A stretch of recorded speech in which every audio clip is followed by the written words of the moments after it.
बाकी किसी को न उनको ज्ञान न उनको विश्वास। किसी पाश्चात्य देश के बड़े से बड़े अधिकारी से पूछो, राष्ट्रपति से पूछो, तो परिवर्तन की परिभाषा वो भी नहीं बता सकता। क्यों? कि उनके यहाँ कोई परिवर्तन ही नहीं, और तुम्हारे यहाँ नित्य परिवर्तन, विचारों में, भाव में, खान और पान में, देखने सुनने में, उठने बैठने में, बोलने चालने में, सोचने समझने में, करने कराने में, ये सब परिवर्तन ही था। ये तो 24 घंटे तुम्हारे अंदर परिवर्तन होता रहता है। 24 घंटे तुम खुद विचार करो कि कितनी बार तुम कलयुग में जाते हो और कितनी बार सतयुग में जाते हो। जब कोई अच्छे विचार, कोई सेवा दया भाव पैदा हो जाए, ये सतयुग का विचार था। इसके खिलाफ लोगों की निंदा, चुगली, बुराई, ईर्षा, मार और काट और छीना और जप्ती, धोखा और बड़ी बेईमानी कलयुग है। कलयुग कोई आदमी नहीं है। केले मारे लड़ाई झगड़े, ये व्यवस्था कलयुग है। और सतयुग यानी हमारी आंखें सत्य देखने लगे, कान सत्य सुनने लगे, वाणी सत्य बोलने लगे, पैरों से सच्ची जगह चल के हम जाने लगे, हाथों से सत्य सेवा उपवास करने लगे, और मन से सच्चा संकल्प विकल्प और बुद्धि से सच्चा निर्णय, इसको कहते हैं सतयुग। सतयुग माने व्यवस्था। तभी आपसे कहा गया था, तुम हमें सहयोग करो, मैं तुमको व्यवस्था दूंगा, दिलाऊंगा नहीं, दूंगा। वो किसी के द्वारा नहीं दिलाएगा, क्योंकि किसी के पास है नहीं, वो स्वतः देगा। कितनी बड़ी चीज हमें आपको मिलने जा रही, और बीच में तुमने बाधा खड़ी कर ली। अपने मिलने में बाधा, अपने अच्छे सच्चे लाभ पाने में बाधा आपने स्वतः पैदा की।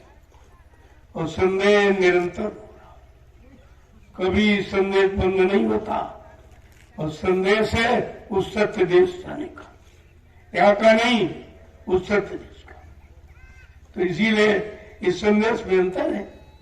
कितनी दुकानें लग गई, देखिए बगल में भी दुकान लगी, वो भी यही बात कहती है, लेकिन वो सुन के कह रहे, वो हमारा सुनते हैं तो कहती है, स्वतः उनके अंदर कोई कहने की क्षमता नहीं है। क्योंकि जब अंदर में खोज नहीं की, तो फिर जब खोज नहीं की तो पाओगे कैसे आप? ये सुनी सुनाई बातें, जैसे दुकानें माल नहीं बनाती, दुकानें दूसरे का माल बेचती हैं। समझने की बात, दुकानें दूसरों के बने हुए माल को बेचती हैं और पैसा लेती हैं। लेकिन बनाया कहाँ जाता? मिल फैक्ट्री में।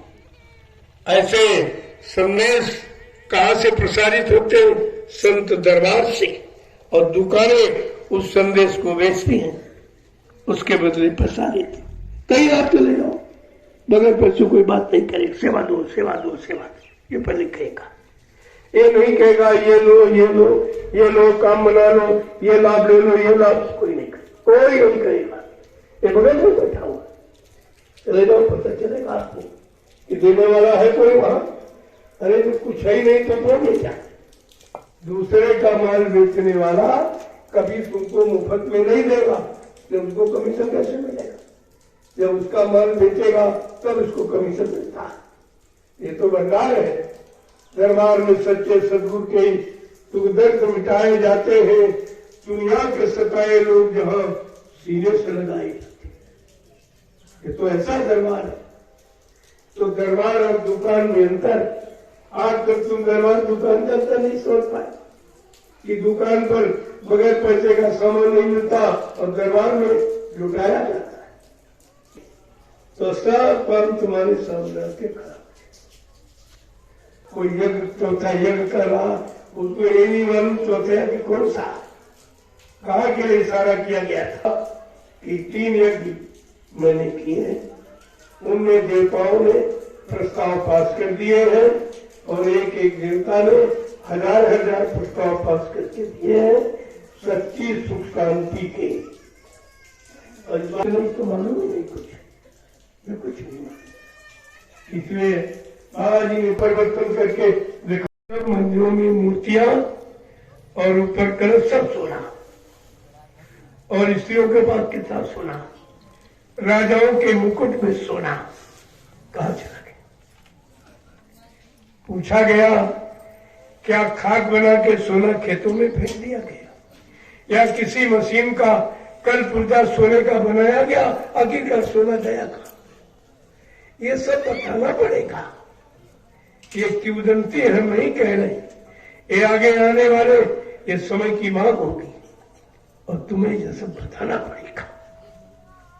पहले ही कहा था, अगर हिंदुस्तान की गाड़ी कमाई जो इन चाटकारों ने यानी विदेशी बैंकों में जमा कर दिया, जिसका भारत की जनता ब्याज का भी उपयोग नहीं कर पा रही है, अगर ये धन निकाल लिया जाए तो 7 पुस्तक भारत बैठ के खा सकता, इतनी संपत्ति।